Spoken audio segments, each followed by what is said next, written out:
नमस्कार दोस्तों, स्वागत है आपका लॉ सुनो में। कल्पना करें आप सड़क पर चल रहे हैं और अचानक पुलिस आपको पकड़ लेती है। आप पूछते हैं मेरा कसूर क्या है, लेकिन जवाब में सन्नाटा। भारत का संविधान कहता है हर गिरफ्तार व्यक्ति को ये जानने का हक है कि उसे क्यों पकड़ा गया। लेकिन क्या ये नियम हर मामले में लागू होना चाहिए? जैसे कि अगर आप रेड हैंडेड या रंगे हाथ पकड़े गए। आज हम इस टॉपिक को विस्तार से समझेंगे। हर कानूनी पहलू, हर कोर्ट केस और हर तर्क को कवर करेंगे। वीडियो को अंत तक देखें, लाइक करें और सब्सक्राइब करना ना भूलें। सबसे पहले हम समझेंगे भारत के संविधान के आर्टिकल 22 को। आज हम देखेंगे आर्टिकल 22(1) क्या कहता है। कोई भी गिरफ्तार व्यक्ति तब तक हिरासत में नहीं रखा जा सकता जब तक उसे गिरफ्तारी की वजह ना बताई हो, और उसे अपने वकील से सलाह लेने का भी पूरा हक है। इसे ऐसे समझिए जैसे एक स्टूडेंट को बिना सवाल दिए जवाब लिखने को नहीं कहा जा सकता, वैसे ही एक व्यक्ति को बिना वजह बताए जेल में नहीं रखा जा सकता। इसकी जड़ें क्रिस्टी वर्सेस लेंच की केस में है, जिसे संविधान सभा में डॉक्टर BR अम्बेडकर ने उद्धृत किया था। उन्होंने कहा पुलिस को सही वजह बतानी होगी, ना कि मनगढ़ंत कार्य। लेकिन अगर अपराध साफ है कि व्यक्ति को वजह पता हो तो क्या तब भी बताना जरूरी है? इस पर आगे बात करेंगे। क्रिमिनल प्रोसीजर कोड 1973 की धारा 50(1) जो अब भारतीय नागरिक सुरक्षा संहिता की धारा 47(1) बन गई है। फॉरेन एक्सचेंज रेगुलेशन एक्ट 1973 की धारा 35, कस्टम एक्ट 1962 की धारा 104, अनलॉफुल एक्टिविटीज प्रिवेंशन एक्ट 1967 और NDPS एक्ट 1985 की धारा 52, ये सभी कानून कहते हैं गिरफ्तारी की वजह बताना अनिवार्य है। ये कानून आपके मौलिक अधिकारों की रक्षा करते हैं। सुप्रीम कोर्ट ने बार बार इस सिद्धांत को दोहराया। आइए प्रमुख केस देखते हैं। 1962 का फैसला, गिरफ्तारी की वजह ना सिर्फ बतानी होगी बल्कि उसे उस भाषा में बताना होगा जो व्यक्ति समझता हो। और मधु लिमाय केस की बात करें अगर, तो इसमें कोर्ट ने मजिस्ट्रेट को चेतावनी दी कि गिरफ्तारी की वैधता चेक करे, वरना रिमांड गैर कानूनी होगी। हाई कोर्ट्स को भी कहा गया कि वो ऐसे मामलों में दखल दे सकते। दीपक महाजन वाला केस जो 1994 का था, इस केस में पैरा और कस्टम एक्ट के उल्लंघन में गिरफ्तार व्यक्ति की हिरासत को गैर कानूनी माना गया क्योंकि मजिस्ट्रेट ने रिमांड देने में गलती की थी। TMLA का जो केस था वो पंकज बंसल वाला, इस केस में सुप्रीम कोर्ट ने मजिस्ट्रेट की आलोचना की क्योंकि रिमांड ऑर्डर में गिरफ्तारी की वजह का जिक्र नहीं था। आरोपी को जमानत दे दी गई।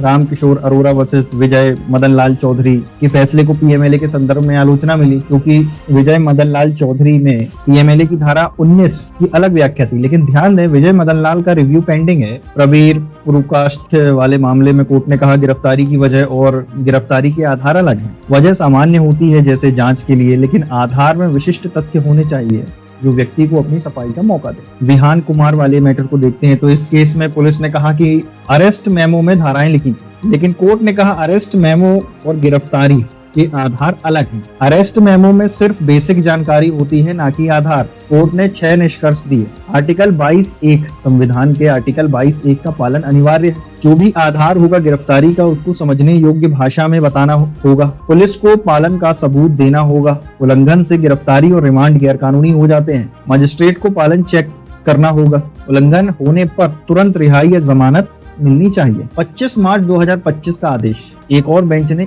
इसी पर जमानत दी। आधार सेम था। अब समझते हैं रंगे हाथ पकड़े जाने का तर्क और उसका जवाब। प्रोसिक्यूशन का तर्क है, मान लीजिए कि अगर कोई रंगे हाथ पकड़ा गया जैसे ड्रग्स या हत्या करते हुए, तो उसे क्यों बताना कि उसे क्यों पकड़ा गया? उसे तो पता है। लेकिन सुप्रीम कोर्ट कहता है ये तर्क गलत है। अब क्यों? मान लीजिए कोई कहता है मुझसे कुछ बरामद नहीं हुआ, मुझे फंसाया गया। अगर उसे आधार ना बताया जाए तो वो अपनी सफाई कैसे देगा? अब दूसरा उदाहरण, अगर 5 गवाह और CCTV फुटेज दिखाए कि ड्राइवर ने पैदल यात्रियों को टक्कर मारी और उसे पकड़ लिया गया, तो अगर कोर्ट कहे तुम्हें तो पता है, तो ये तो मान लिया जाएगा कि वो दोषी है बिना ट्रायल के। विहान कुमार वाले मैटर पे निष्कर्ष साफ है, रिहाई या जमानत से जांच या ट्रायल पर असर नहीं पड़ता, लेकिन कोर्ट को ट्रायल से पहले दोषी मानने का हक नहीं है। इसलिए हर मामले में गिरफ्तारी के आधार बताना जरूरी है, चाहे मामला कितना साफ दिखे।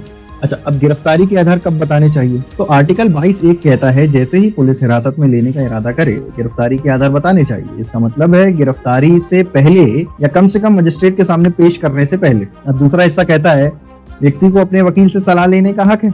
इसके लिए आधार पहले बताना जरूरी है ताकि वो अपनी रणनीति बना सके। अब अगर ऐसा नहीं होता तो गिरफ्तारी गैर कानूनी है और व्यक्ति को रिहाई का हक।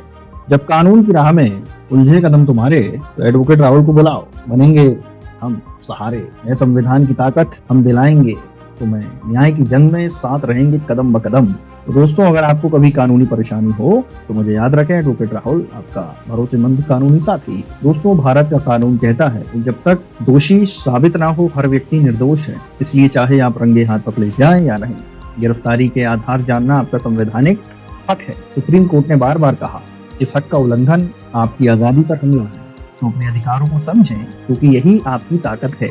तो दोस्तों, अब आप जान गए कि गिरफ्तारी के आधार क्यों और कब जरूरी है। आपको ये वीडियो कैसा लगा नीचे कमेंट में बताएं। अगर आपके साथ या आपके जानने वाले के साथ ऐसा कुछ हुआ हो तो अपनी कहानी शेयर करें। हमारे चैनल को सब्सक्राइब करें, बेल आइकन दबाएं और कानूनी जागरूकता के लिए हमसे जुड़ें। और हाँ, अगर कानून की जंग में आपको सहारे की जरूरत हो तो याद रखें, एडवोकेट राहुल है आपके साथ। नमस्कार।